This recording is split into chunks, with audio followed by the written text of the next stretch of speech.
Bonjour à tous. Bonjour Renaud Martellino. Bonjour Richard. Alors c'est un plaisir de te rencontrer aujourd'hui. Alors Renaud, tu es là pour plusieurs choses en fait. Le supporter déjà du basket, tout à fait, en général, et puis le sponsor. Tu étais pour cette occasion du match contre Fétia, tu étais donc sponsor du match. Tout à fait. Comment tu l'as vécu ce match? Très bien, parce que bon, c'est vrai qu'Énergie était partenaire du match, le dernier de la saison, donc était quand même important. On était très nombreux du club.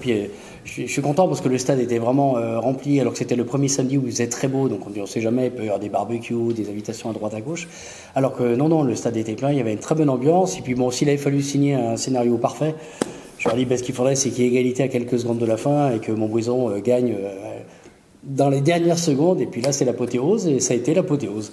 Donc tu es ravi d'avoir sponsorisé ce match. Les gens n'avaient jamais vu le club, donc c'est la première fois qu'ils venaient. Donc là, pour une première, c'est réussi, quoi. Alors Renaud et le basket à Montbrison, c'est toute une histoire avec Énergime. Ça a commencé comment? Alors ça a commencé parce que j'ai la chance de faire partie, alors je ne sais pas si c'est des amis, c'est prétentieux, mais peut-être des amis de différents, donc je connais depuis très longtemps, je connaissais avant le club, j'apprécie beaucoup, et qui à l'époque s'occupait du basket, qui a fait toute sa carrière, bon, tout le monde le sait, et continue d'ailleurs à s'en occuper beaucoup, qui était coach, et donc tout naturellement, on avait discuté de la possibilité pour les joueurs de venir s'entraîner au club, quoi, de faire leur préparation. Et depuis, ça n'a jamais cessé, et je suis enchanté depuis 30 ans de voir les joueurs qui se remplacent les années passant, mais voilà, je suis content de les voir s'entraîner au club, et voilà. Plus spécifiquement avec le basket féminin? Alors le basket s'est attaqué il y a une dizaine d'années quand les filles sont montées tout doucement et qu'elles ont accédé à la catégorie pro. Là, effectivement, le club m'a dit tiens, ça serait bien maintenant qu'on se donne d'autres moyens. Et je pense qu'à partir d'un certain niveau, en tout cas à une certaine époque, on n'y a pas trop l'intérêt de faire une préparation physique, quels que soient les sports. Hein, c'est pas propre au basket, ça peut être en athlé ou ailleurs, au foot.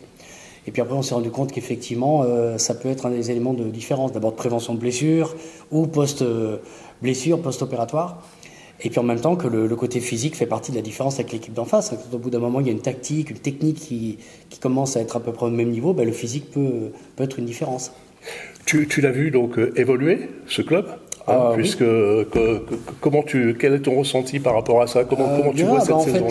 Le gros changement a été le changement de terrain, quoi. Le fait de passer justement au gymnase, quand la mythique salle Cher-Blanc, avec ses odeurs, tout ce qui a fait son histoire, quoi. Et puis là, j'avais un petit peu peur, et en fait, je me rends compte, alors moins Yves Perron qui est là depuis très longtemps, mais qu'en fait, on oublie assez vite, quoi. Quand on dit qu'un coup chasse l'autre en termes d'actualité, c'est un peu vrai, quoi. Non pas que j'ai oublié ce qui se faisait là-bas, mais très vite, au bout de 2 ans, la salle de basket, c'est ici, on reprend ses repères, et je trouve qu'on oublie assez vite, quand même. C'est vrai, et puis les résultats font que on est tellement pris par l'ambiance et par ces résultats. Agréable, par contre, même si on peut regretter, on peut être nostalgique de cette salle avec tout ce qu'elle avait en termes d'histoire. Mais par contre, l'accueil pour les sponsors, si on parle des sponsors, dans les locaux où nous sommes actuellement, par contre, c'est beaucoup mieux que ce qu'il y avait avant, il faut reconnaître. Alors, tu parlais tout à l'heure au début de ce qui t'avait amené donc au BCM, c'est l'amitié. Cette amitié, est-ce qu'avec le BCMF, ça se poursuit? Est-ce que tu as des liens qui se sont tissés avec certaines joueuses, avec la coach? Alors, les joueuses, c'est compliqué parce qu'il y a un gros renouvellement. Hein. On voit bien cette année, il y avait une joueuse qui est restée, 2, toutes les autres ont tourné. Donc, c'est plus compliqué parce que elles sont vraiment de passage. Les garçons, c'est différent. Ils restent plus longtemps. Les filles, on le voit, hein, ça devient une sorte de club tremplin, quoi. Il y a un turnover qui est... Voilà, l'effectif est presque total d'une année à l'autre, donc c'est plus compliqué, même si ça se passe bien. Hein. Non, après ça a été avec Corinne, effectivement, le courant est passé très vite, parce que on avait peut-être certains défauts, on va dire, en commun, qui fait que ça nous a rapprochés, peut-être en termes de caractère, ou je sais pas. Enfin, en tout cas, c'est bien passé, quoi. Il y a des atomes crochés avec Corinne dès le départ. Et du coup, j'avoue que ça se passe très bien, quoi. Puis bon, aussi avec Romain, hein, l'adjoint, mais c'est vrai que je vois plus Corinne. Et c'est vrai que non, ça se passe très bien. Donc tu es heureux de... Il y a une confiance, je veux dire, elle me fait confiance dans les conseils que je peux donner aux joueuses. Donc il y a un éconge qui s'établit. Bien que tu fais confiance en termes de basket parce que je suis pas assez compétent pour ça. Puis bon, les résultats font qu'on peut, on peut affirmer qu'on peut sans crainte lui faire confiance, quoi, parce qu'elle serait pas encore deuxième cette année. Donc voilà, et elle m'a fait confiance de son côté, donc non, ça se passe très bien. Ça se passe très bien. Alors Renaud, il y a le sport, bien sûr, on le connaît, puis il a plein d'autres cordes à son arc, donc Renaud musicien, Renaud écrivain. À quand tu vas nous écrire un livre sur l'histoire du basket à Montbrison? Non, j'ai pas les compétences. Non, chacun sa partie. Non, ça veut pas dire que j'ai les compétences pour écrire, mais en tout cas, déjà, le sujet fait que je suis pas du tout compétent là-dedans. Non, j'aimerais bien, mais je pense qu'il y a des gens qui ont beaucoup plus de culture de basket, d'histoire, que ce soit Yves, justement, ou d'autres, hein, ça peut être plein d'autres personnes. Mais non, écrire, oui, c'est vrai que depuis 4 ans, je me suis mis vraiment à l'écriture, j'ai sorti 4 romans. Là, je suis depuis plus d'1 an, j'ai attaqué un 5e, mais qui me demande beaucoup de recherche. C'est ce qui m'intéresse là-dedans, hein, c'est que je sais que j'ai, à hauteur de 4 heures par jour, j'en ai au moins pour 1 an. Donc ça veut dire que je fais partie des rares personnes à mon avis qui peuvent dire je sais que j'aurai 4 heures de plaisir par jour dans l'année qui vient. Sauf si une grosse tuile me tombe dessus, on est d'accord. Hein. Mais il y a quand même, je pense, pas beaucoup de gens qui peuvent dire voilà, sauf vraiment imprévu, je sais que j'aurai au moins 4 heures de plaisir par jour pendant 1 an. Et tous les 15 jours, tu rajoutes 2 heures de plaisir en venant à la salle. Voilà, même j'allais dire toutes les semaines, parce que je viens voir aussi les garçons, hein, sauf quand l'emploi du temps ne le permet pas. Mais sinon, j'aime bien les samedis, soutenir aussi bien les garçons que les filles. Ouais, c'est vrai que j'aime bien. Eh ben, écoute Renaud, merci pour ce que tu apportes au club. Et puis, c'est grâce à toi aussi que ce club il grandit, parce que sans les sponsors, sans les supporters, sans les sponsors, oui, c'est un tout. Quelle que soit la taille du maillon, si on en dans les 20, le vélo n'avance plus. Hein. Voilà. Merci Renaud. Parfait. Merci beaucoup. Au revoir. Bonjour Richard, bonjour Corinne. Bonjour. Et bonjour tout le monde. Toujours la même formule du lundi matin. Merci de nous suivre et ravi de vous retrouver. Alors, retour sur ce dernier match de saison régulière, BCMF Fétia, avec une victoire à l'arraché à la fin du BCMF 75-73. Alors, l'affiche était belle, parce que ce sont 2 équipes avec beaucoup de similitudes, je trouve, à tous les niveaux. On s'attendait à un match engagé, bouillant, vibrant et plein de promesses au niveau spectacle, et il le fut, au-delà de nos espoirs, avec un final à la Hitchcock, donc la qualité était au rendez-vous, 2 belles équipes, et pour faire un bon match, il faut 2 belles équipes, et là on l'a eu aussi. Alors 2 coachs qui s'adaptent aux circonstances et aux faits de jeu, 2 coachs expérimentés, donc c'était aussi agréable de voir le coaching. Des joueuses qui jouent pour le collectif et qui tour à tour apportent leur ego. Alors on peut rajouter au tableau explicatif, et puis après, je suis bavard au début, mais après je te laisse tout dire, hein, Corinne, ne t'inquiète pas. Il y a eu l'avantage de jouer à domicile. Alors une ambiance des grands soirs, avec plus de 800 personnes dans un gymnase bouillant. Un speaker en forme, une mascotte déchaînée, des animations haut de gamme, jeux de lumière, création d'ambiance, danseuses au top dans les intermèdes, un public qui pousse, encourage, soutient et sans retenue, et des bénévoles mobilisés de façon admirable. Alors, je pense qu'en partie, tu partages certains de mes propos. Et quel est ton ressenti? Maintenant, je te laisse parler sur cette rencontre. Moi, j'ai passé une formidable soirée, personnellement. Je pense que tout le monde a passé une belle soirée. L'avantage, c'est qu'on a la victoire au bout.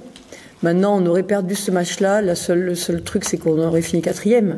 Là, le fait d'avoir gagné, ça nous permet d'être 2e ex-aequo avec Voiron. On est simplement 3e à cause de goal average. On avait gagné à Voiron et on a perdu à la maison par plus de points. Donc on finit seconde ex-aequo, c'est quand même ça assez incroyable. Donc au-delà du match de samedi, c'est déjà le classement qu'il faut regarder grâce à ça, grâce à cette victoire. Maintenant, sur le match de samedi, tout le monde a apprécié les 40 minutes qui se sont passées. Elles ont été très intenses. On se connaît assez bien avec l'entraîneur de Fétia, c'est vrai. Mais c'est vrai que l'équipe de Fétia joue vraiment un beau basket. Voilà, on connaissait ses forces. On a été capable de baisser Mbaye qui était la joueuse essentielle de ce jeu. Et puis, du coup, une autre joueuse a été capable de prendre le jeu à son compte, qui est leur américaine. Maintenant, moi, je suis très fière quand même de ce qu'on a été capable de faire. On s'est adapté tout au long du match. On a été devant jusqu'à 11 points d'avance. Mais au basket, 10 points, 11 points, c'est vraiment pas grand-chose. À partir du moment où ce qui nous a manqué sur ce match-là, c'est l'adresse à 3 points. Elles avaient une façon de défendre qui est assez particulière, où elles sont énormément en aide. Et donc, l'objectif était de trouver des shoots à l'opposé, des shoots ouverts à l'opposé, ce qu'on a été capable de faire. mais on a été maladroite puisqu'on fait 10 sur 38, on shoot quand même 38 fois à 3 points, ce qui est énorme.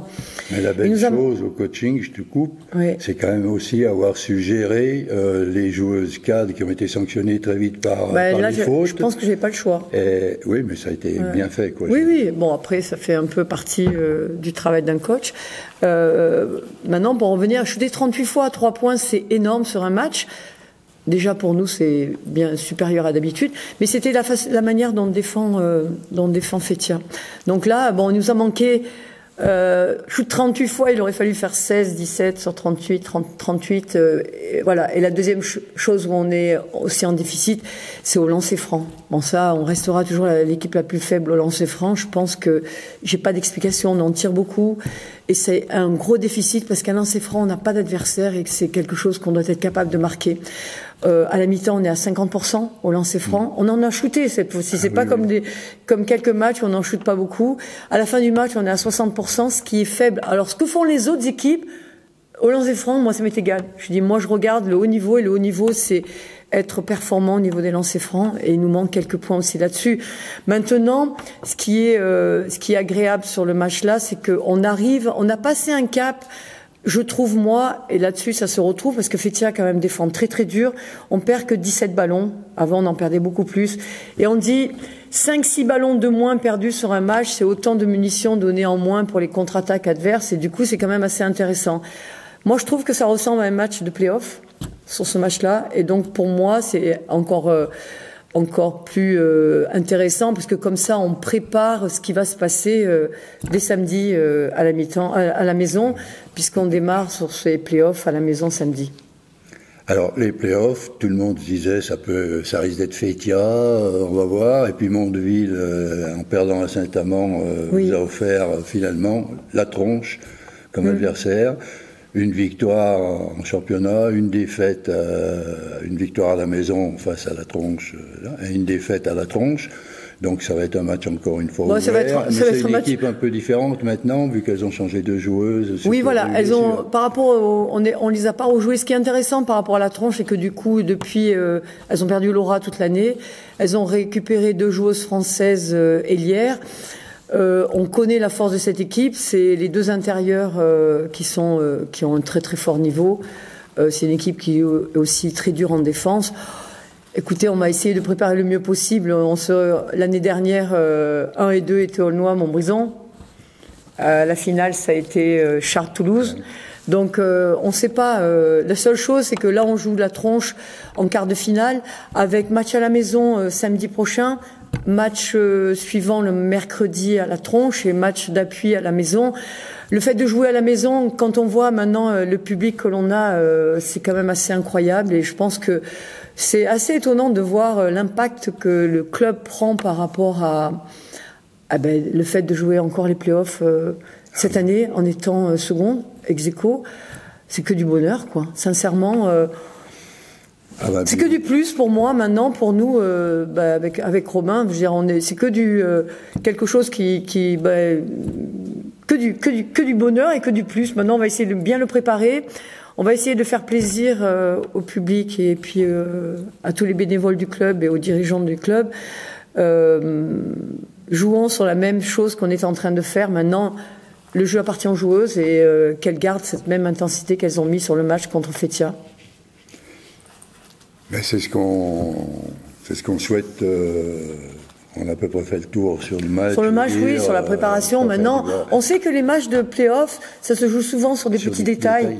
Et bon, ça va ressembler à ça. Moi, j'aime ces matchs-là où, à un moment donné, il faut. Alors, tant mieux quand ça se passe bien. Il est évident que ce match contre Fethia, Fethia aurait pu le gagner. On a eu plus 11. Maintenant, ça se joue sur des détails, des feats chez nous fautés. Une certaine maladresse à un moment donné, si on arrive à gommer un petit peu tout ça, on doit continuer à élever notre niveau de jeu. Voilà.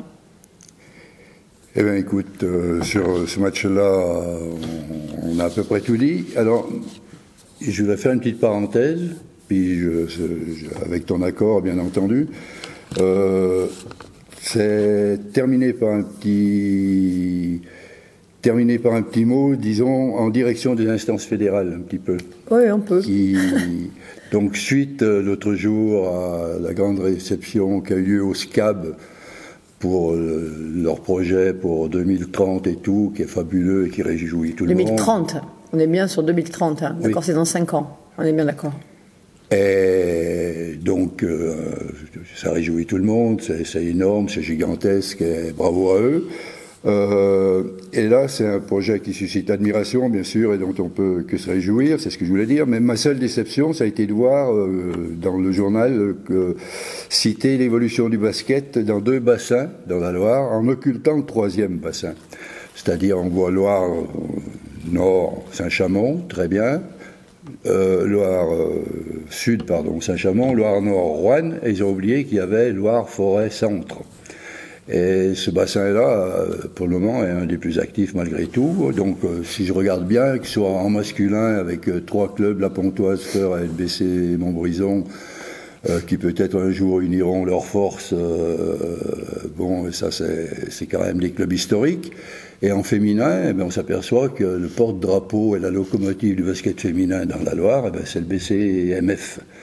Et qui n'a pas été trop cité, parce que si je reprends les propos de Jean-Pierre Inclair, président de la Fédération française de basket, il voit le RBF, qui est un petit peu en difficulté cette année, mais qui est un grand club formateur, et ça on ne peut pas leur enlever sous l'impulsion de Pierre Vacher, entre autres, qui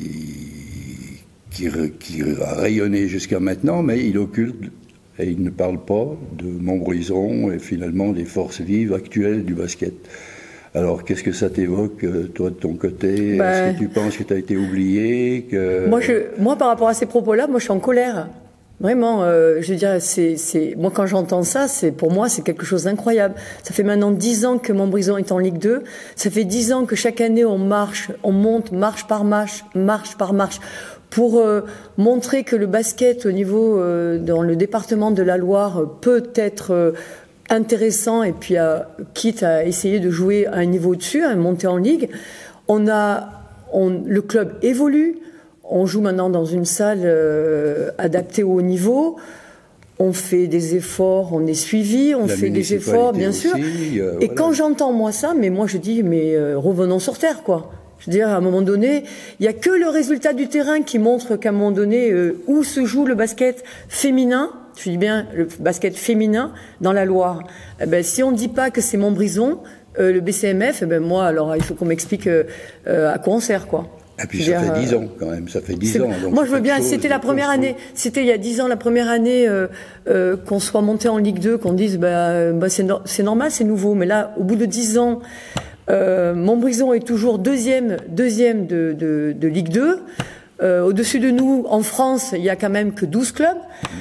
Si on reconnaît pas la qualité de ce qu'on est en train de faire à Montbrison dans la Loire, alors bien sûr on n'est pas Roanne, mais bon, au contraire, on est au-dessus de Roanne. Alors là, moi, vraiment, moi je veux bien discuter avec le président de la Fédé, hein. Je veux bien discuter avec tout le monde. Alors on peut faire une table ronde, on peut faire tout, mais à un moment donné, il faut quand même revenir, il faut être humble dans ce qu'on dit et reconnaître qu'à un moment donné, la vérité, c'est quand même ce qui se passe sur le terrain. Voilà, c'était juste mon propos. Et c'est vrai que moi, quand je vois ça, je me dis, mais où va-t-on, quoi? Alors, est-ce que c'est pas les bassins économiques qui font maintenant les prévisions du basket futur, quoi, en fait? Peut-être, mais en réalité, nous, on a l'ambition aussi de monter en Ligue. Hein. Je veux dire... non, et tout est mis en œuvre, je veux dire, voilà, dans les structures, le cahier à un moment donné, là, Roanne est en NF1, ils vont descendre en National 2. Nous, on est en Ligue 2 depuis maintenant 10 ans. On a l'ambition de monter au-dessus. Et si on t'interdit ça, je veux dire, moi, je comprends plus rien, quoi.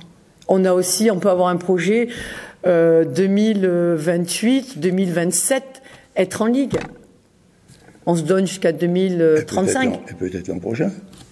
Et sûrement l'an prochain. En tout cas, il faut qu'on ait... Moi, je pense que il faut tout, quel que soit le budget que l'on peut annoncer, c'est vrai que certes, on a un petit budget, mais il faut être ambitieux sportivement. Et moi, avec le club de Montbrison, pour ma part, moi, c'est ce qui me fait avancer, hein. Et c'est l'énergie qui est autour, compense le manque de finances, en fait. Peut-être, mais Donc, il n'empêche qu'il n'y a que la réalité du terrain qui doit te permettre de dire où se joue le basket féminin dans la Loire, quoi. Pour moi, c'est ça. Voilà.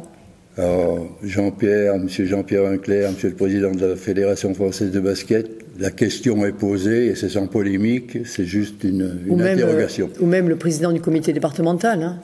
Il est aussi, lui, il doit savoir comment ça se passe, hein. Voilà. Et bien, on va terminer sur cette note d'espoir pour la suite. Il fallait dire ça. Merci Corinne. Merci. Merci Richard.